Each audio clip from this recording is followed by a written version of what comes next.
This is chapter 5 from the book entitled Isaiah 53 in the Day of the Lord. It was typed by me, but every word is God's. This is God's book, his new book, divinely received scripture, modern scripture. It's not like your Bible. What it does is it shows you how to interpret your Bible, rabbis, and don't tell me you don't need it. And way too much preaching of speaking of man's word versus God's words, and oftentimes with an actual conflict with God. His covenant of friendship rules out a Messianic era. World exaltation, God says, when I deliver my covenant of friendship, you'll no longer be the taunts of nations. That doesn't sound like world exaltation to me. You'll be safe on your soil. But that's not what y'all preach. In direct contradiction of God himself, Toby singer adding to and taking from the Torah, reviving something God did away with, the animal worship and sacrificial laws. God said, I don't want your animals anymore. Even the New Testament has that. And then adding a human being to it. You realize, Mr. Anti-Missionary, that's what the Christians do with Jesus. Sin-free because of his sacrifice of the unblemished lamb. Well, all your people were blemished. 6 million, not all of the Jewish people gathered as one man. For starters, go to chapter, on my videos, chapter 23. There's 2 parts to it. You'll see what God has to say about you because he put it in his book. Same thing with world exaltation for Jews, for Judaism. God put it in his book. It's going to get published. I suggest y'all straighten it out before that happens. And if you think God's not going to get his book published eventually, you got another thing coming, and I will be in Israel eventually. Now, you wouldn't want to debate with me. I can promise you that.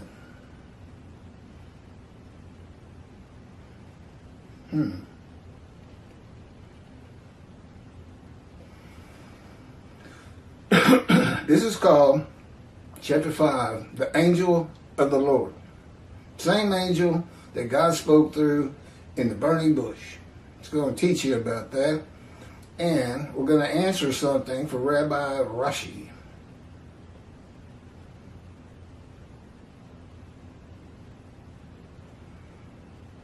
Uh-oh. No, I did this one. We must be on 6. Bear with me. It's early. Here it is. Angel of the Lord is chapter 6. This is Zechariah, chapter 1, verses 7 through 12, with commentary, verse by verse, as a Midrash, separating parts of a verse for interpretation. Verse 7.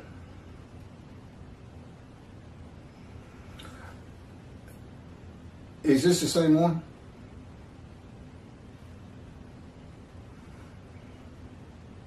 Oh, okay.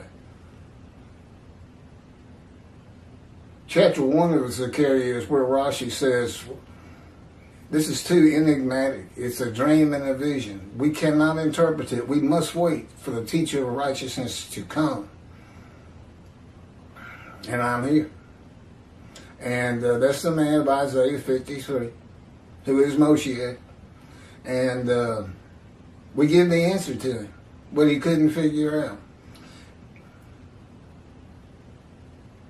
I think this is part of that video. But in any event, on the 24th day, this is about the angel of the Lord.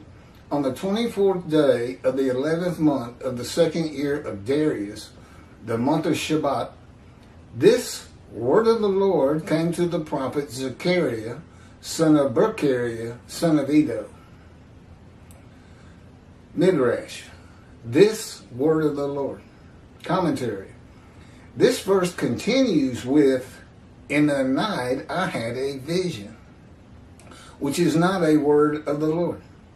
The word of the Lord coming to Zechariah means the messenger of the words of God has come to Zechariah, who is the angel of God's presence, and the, in quotes, by God, telling me to put this in quote, word of the Lord.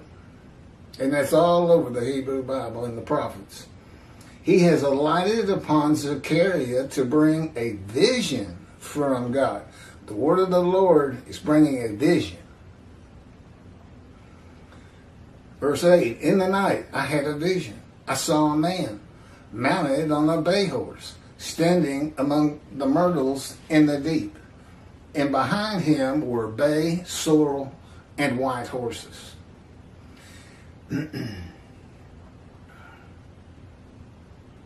Okay, Midrash, in the night I had a vision. Okay, there is a man on a horse standing in the myrtles. He is later referred to as the angel of the Lord, standing in the myrtles. The angel of the Lord alights upon and enters men, and my name, God, is in him and can speak through the man. Zechariah has an angel with him who is his guide in the vision. The deep is like a valley. Zechariah is looking down on, filled with myrtle trees, and then an open area. Below that is where the bay, sorrel, and white horses are.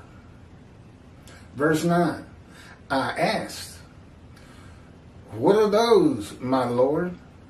And the angel who talked with me answered, I will let you know what they are. Midrash, what are those, my Lord?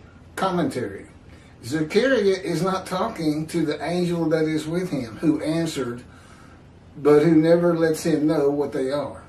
He is asking the man standing among the myrtles on a bay horse about the horses in the open area, and calls him my Lord.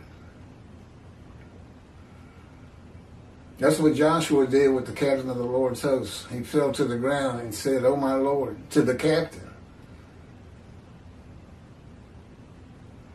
Then the man who was standing among the myrtles spoke up and said, these were sent out by the Lord to roam the earth. Then the man who was standing among the myrtles,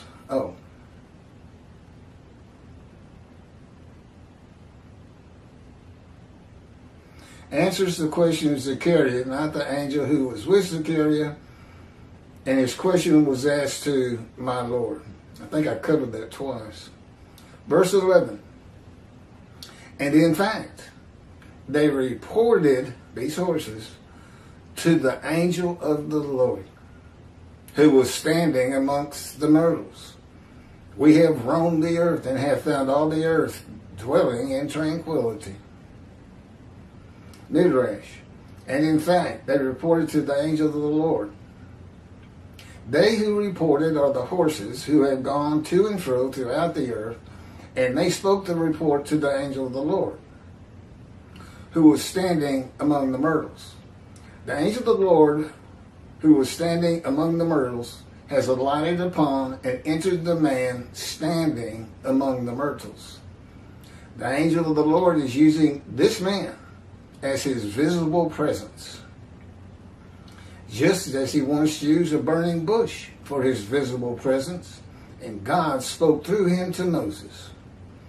Not just as his visible presence, he also used the man to say, these were sent out by the Lord to roam the earth, from verse 10. Verse 12.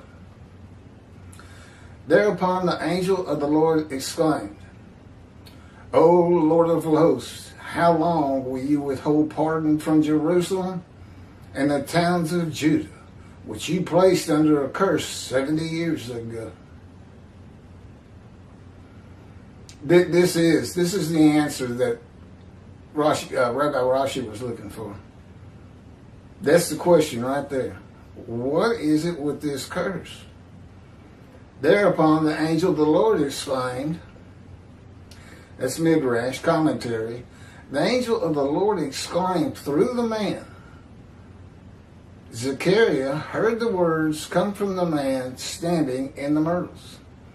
It is the only way Zechariah could have heard the words. The angel of the Lord can only speak to the man he has alighted upon. Ezekiel describes this as a spirit entered into me and set me upon my feet, and I heard what was being spoken to me by God, and that was get up on your feet.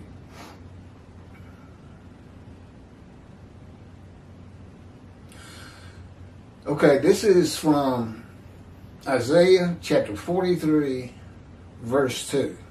I told you oftentimes have to combine these books for anything to make sense. And Rashi could make no sense of this. He had no idea of anything regarding the angel of the Lord. He had nothing on that. So, I profaned the Holy Spirits. I abandoned Jacob to prescription and Israel to mockery. That would be God speaking. The profaning of the holy princes is God's prophecy of the banishment of King Jeconiah and all his offspring from ever ruling over Judah and Jerusalem again.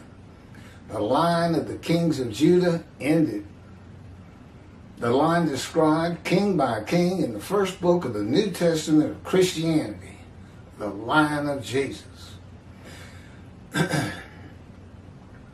Isaiah 11 says the Spirit of God lit upon the twig of the shoot of the stump of Jesse. It's a stump because this ancestral tree was cut down, the only ancestral tree we have, cut down. Jesus is not from the stump. He cannot be Moshiach. He cannot be Messiah. And he most certainly is not the man described in Isaiah 53. Not even close. I can't remember. The abandonment and mockery are God's prophecy that the northern kingdom and the southern kingdom of the Israelites would be defeated and deported from the promised land. Isaiah witnessed the deportation of the northern kingdom, but the deportation of the southern kingdom were many years after his death. This is Isaiah 43, verse 5 through 7. God speaking, "Fear not, for I am with you. I will bring your folk from the east, gather you out of the west. I will say to the north, give back, and to the south, do not withhold. Bring my sons from afar, and my daughters from the end of the earth, who are linked to my name, who I have created, formed, and made for my glory." If you go to Isaiah 52, that's the return of all 13 tribes, the exiles, all 13. And that's clarified for sure in the book of Ezra. He says the exiles gathered as one man. I gotta fix my TV.